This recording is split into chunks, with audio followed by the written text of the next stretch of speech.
Joe Biden's strongest moments during the debate, I think they were on COVID. I think COVID's like one of the top issues for the American people, if not the top issue. And he just hammers Trump over and over and over, just relentless offense on this issue. And you could tell this is an area where Trump is really uncomfortable because he doesn't really have answers on COVID. What he has is this mental process where he wants to skip ahead and say, but we got to open up. And it's like, well, no, see, you just went to the economy when you were asked about the virus. We got to open up the country. Okay, but you're talking about the economy. You were asked about the virus. What are you going to do about the virus? Something, therapeutics, there's a cure, vaccine, whatever, we're working on it, get off my ass. That's basically what it is. Won't even do, a national mask mandate. He waffles on masks all the time. He's just not taking it as seriously as he should be. And so Biden pounces on that over and over. He I think, did well. Biden did well on the economy. I think Trump did a little better on foreign policy. Trump did kind of clipped Biden on immigration, believe it or not, because he said to Joe, hey, who built those cages? You guys did. But here is, honestly, one of Biden's better moments during the night. And this is actually early on, too. So let's take a look and then we'll discuss. 99.9 of young people recover.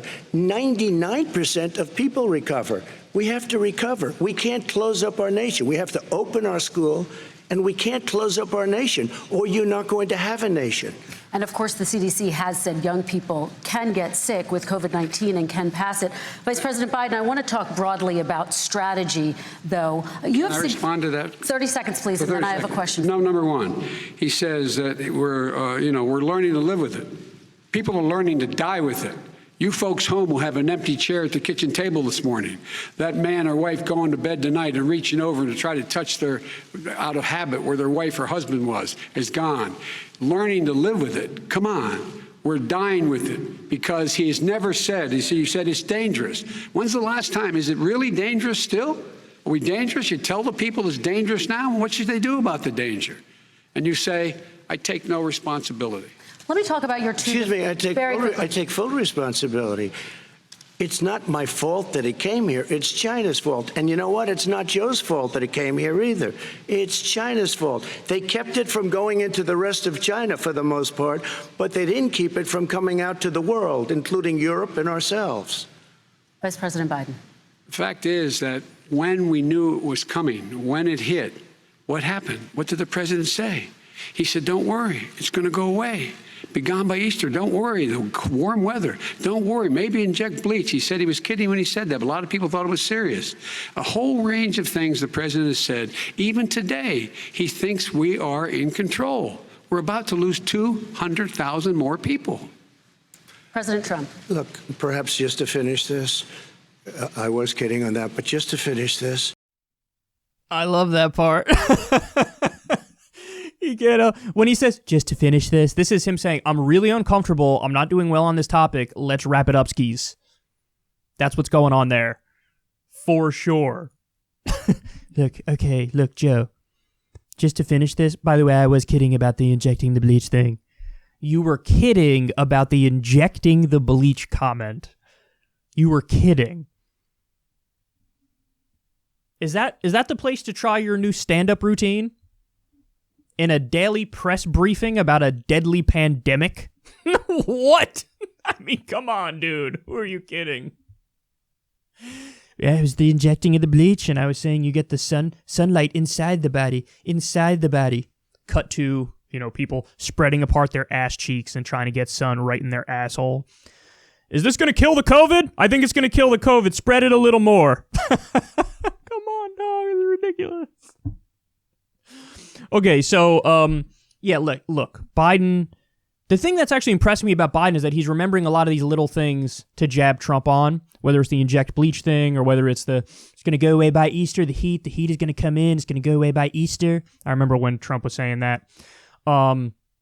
He seems to remember, like, all of those little nuggets, all those, like, things that were really embarrassing at the time, but we've just gotten used to it with Trump, where he hits us with some shit every single day that, like, is outrageous, so you forget the thing he said that was outrageous 6.5 weeks ago. Biden seems to, he's been, I guess, his people coached him really well. Like, you got to hit him on this, got to hit him on this, got to hit him on this.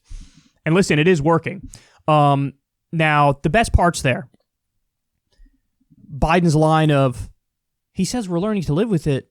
We're learning to die with it. I mean, yeah, 220,000 Americans dead. That's exactly right. We're learning to, like, we're growing a thick skin to wanton death. I mean, the number of people who've died in this thing, it's outrageous. And I know the right-wingers like to say, yeah, but they're old and they have pre-existing conditions. Those people count. Those people count. You know, these are the same people who cried about death panels under Obamacare. By the way, they didn't exist. The death panels are the for-profit health insurance companies. But death panels, they want to kill your grandma. And then you turn around and say, it's totally cool if grandma dies from the pandemic because she's old. What are you going to do? Those people count. Old people count. For Christ's sake, how do you not realize that? Okay.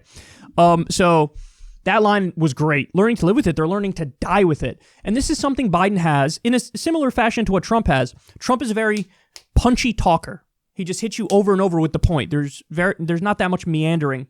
When Biden's on, he's the same way. It's a punchy, like every line I'm saying some shit.